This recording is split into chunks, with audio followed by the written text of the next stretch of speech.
Lloyd, where philosophy matters. Hey, what's up, everybody? It's Jack Lloyd here. I am excited to be back with y'all.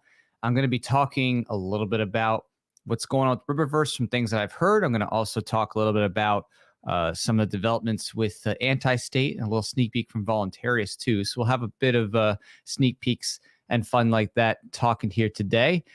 Just real quick, as usual, if you're not on the YouTube side is where it's at, where I can see your comments best. And of course, we're trying to, build up a bit more. So go to youtube.com/Jack Lloyd so I can see your stuff best, just like I can see Pasquale saying here, hey, what's up? It's like East Coast 10:39 here. So yeah, I guess being in Oregon, it's going to be a lot earlier in the day.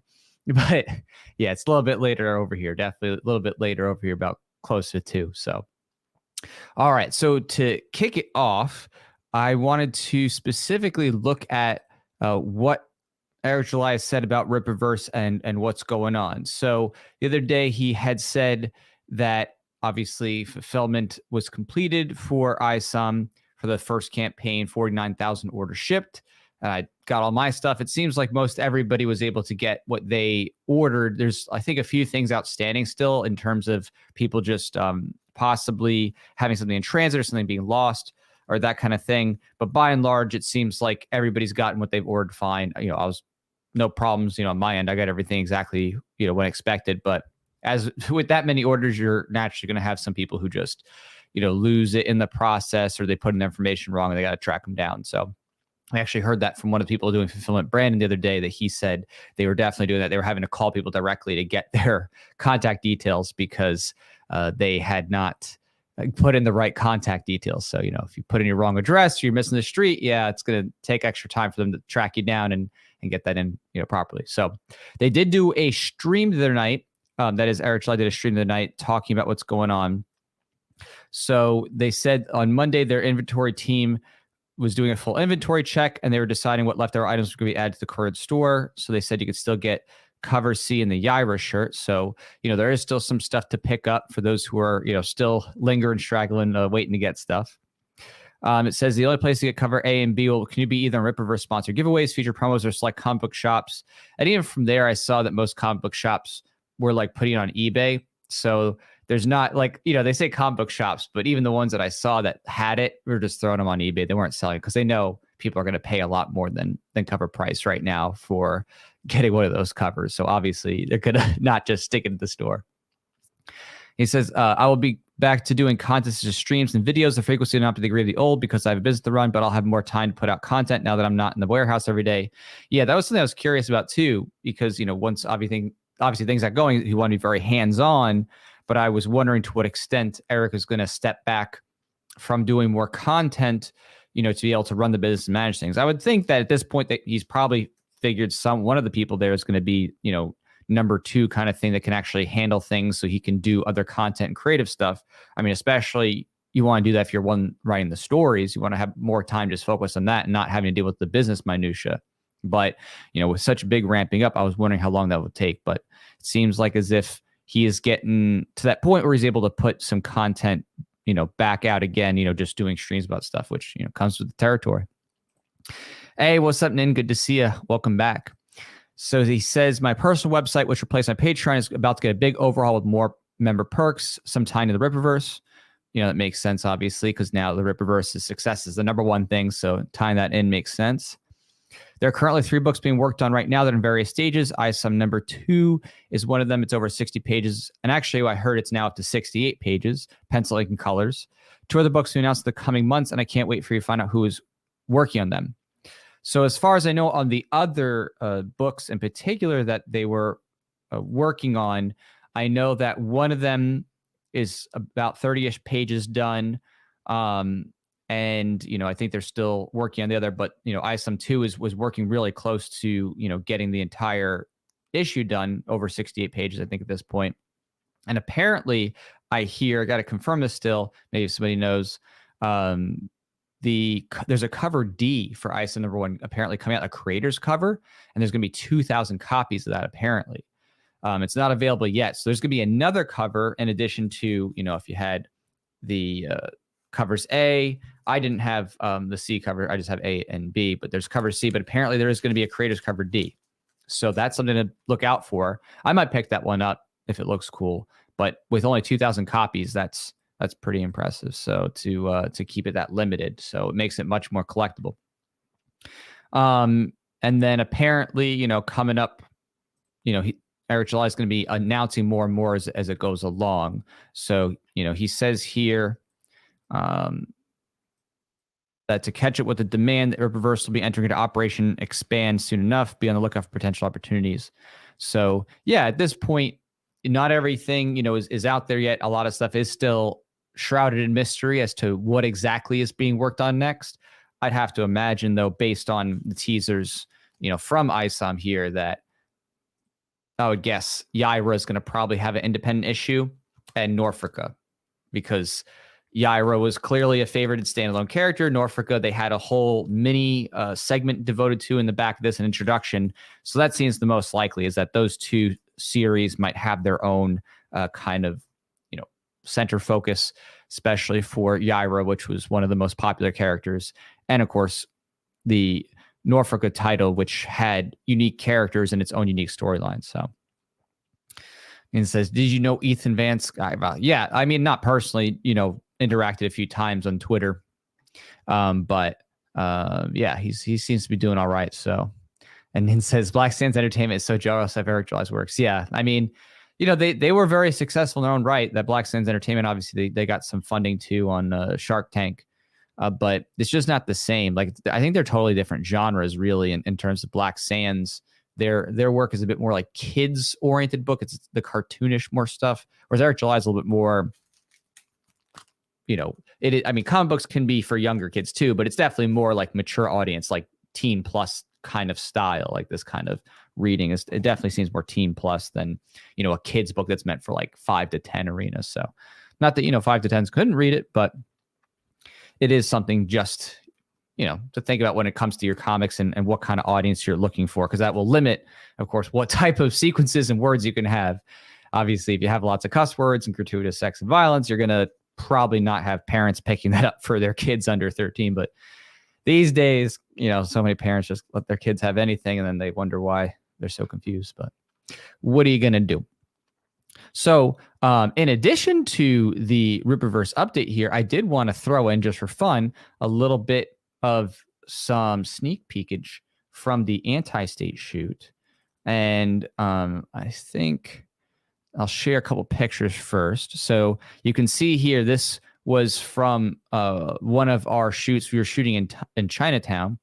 And that was really fun, being able to be in Chinatown late at night with everybody hanging out and around. Like, people were just having a good time, eating, drinking.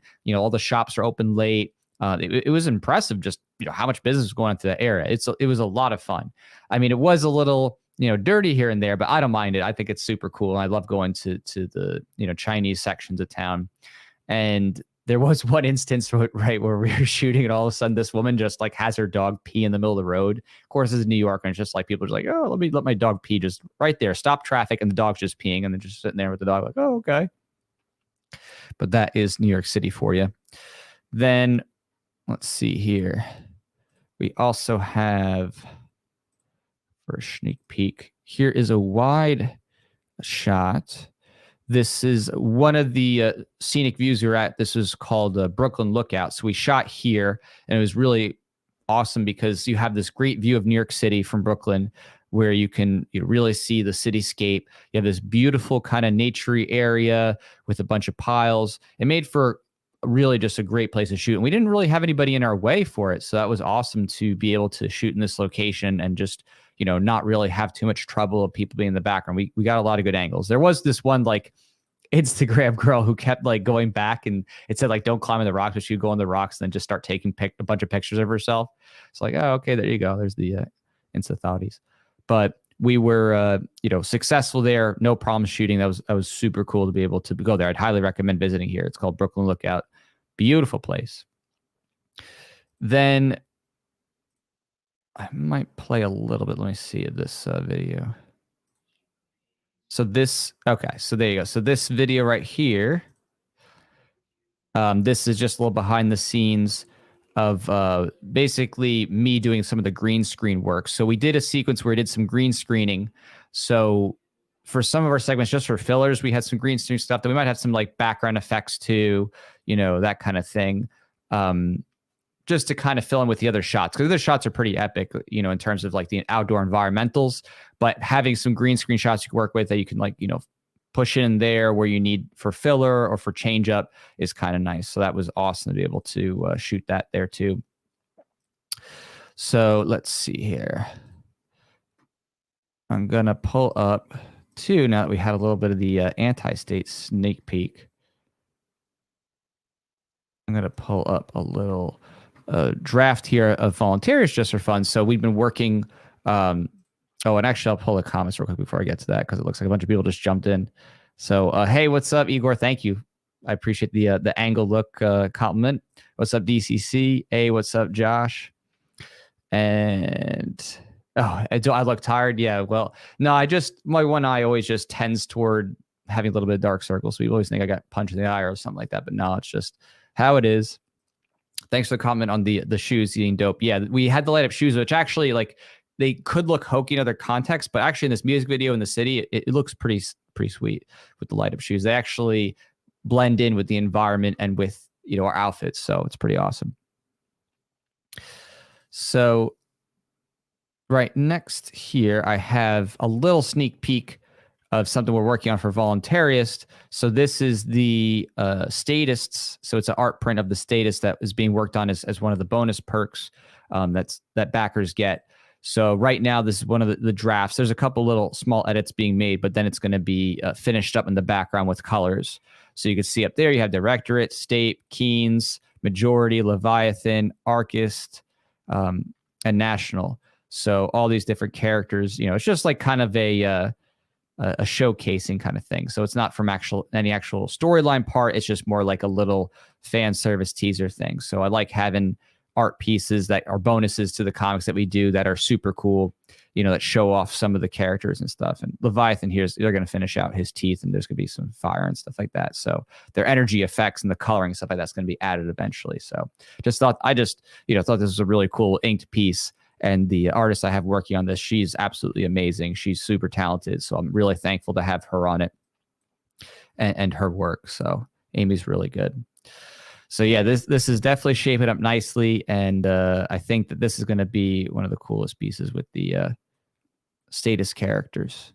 So, and we're going to be introducing more of them coming up, starting in the next saga, the Suit Saga. So the Suit Saga arc won't be out till next year. That is that campaign. But in the meantime, we'll have issue 6 come out in print, and then the remasters will come out. And then, of course, everybody's perks will be fulfilled. And then once that's all done, then we'll finally have the next Voluntarist arc saga come on out, the Suit Saga. And then that's going to be, the next big thing. So Igor said, who's the artist? That's Amy McLernan. So Amy McLernan is the one who did that piece. And the special thanks to you, Igor, for doing one of the pieces too that I haven't shown on the stream, but backers are going to get their awesome piece done by you with the Libertarian. So I'm excited about that too. I actually have a lot of cool artists who worked on this current issue. So it's kind of a fun thing to have so many different talents and awesome people on this, including Igor here, Amy, Dickie, and a few others. So because there's a big team whenever you're working on a comic book stuff, you're gonna typically have a team of different people doing things. And then I'm, of course, doing the lettering on everything. I've done the letters and the remasters and stuff like that. So I think you're going to see, just going forward, just a complete and total improvement in all of the art now that everything has the continuity set and the primary artist and the cover artist all set going forward. There's going to be, a whole new feel to Voluntaries. It's going to feel like really exciting and legit, and just beautiful all around. So yeah. So let's see.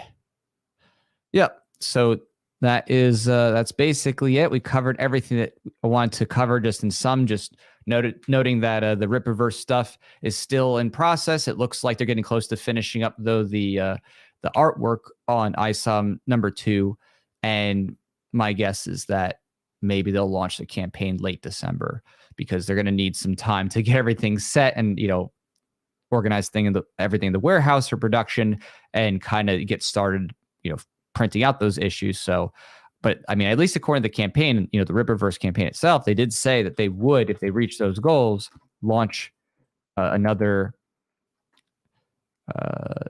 campaign this year. Just taking a look here as a reminder, it said here that if they hit 800,000 or more, 2 more guaranteed campaigns by the end of the year. So if they're following through with that, I would expect them to maybe have in late December a launch for both Rippaverse's Isom 2 and probably, if I would take a stab at it, a Yaira standalone, because if they're doing this the way that I imagine, they want to reach out to people, on the customer service level, right? The number one character besides Isom that was really popularized was Yaira. So I'd imagine that Yaira would be the second pick. Could be wrong, of course. Maybe it's something else. Maybe it's North Korea. Maybe it's something totally new. But I would think a standalone issue for Yaira would probably do pretty well. And that would probably be one of the 2 campaigns they offer this year, probably by the end of this year, as guaranteed on the bonuses, for the stretch goals. So, yeah. Awesome.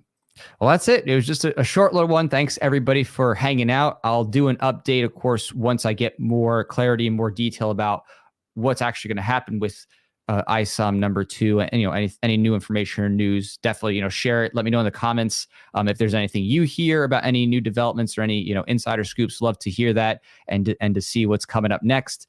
And then in the meantime, we'll probably be doing a stream together as me and Pho coming up, I think, on Saturday as a part of a new thing that she's doing, a new type of a standalone show.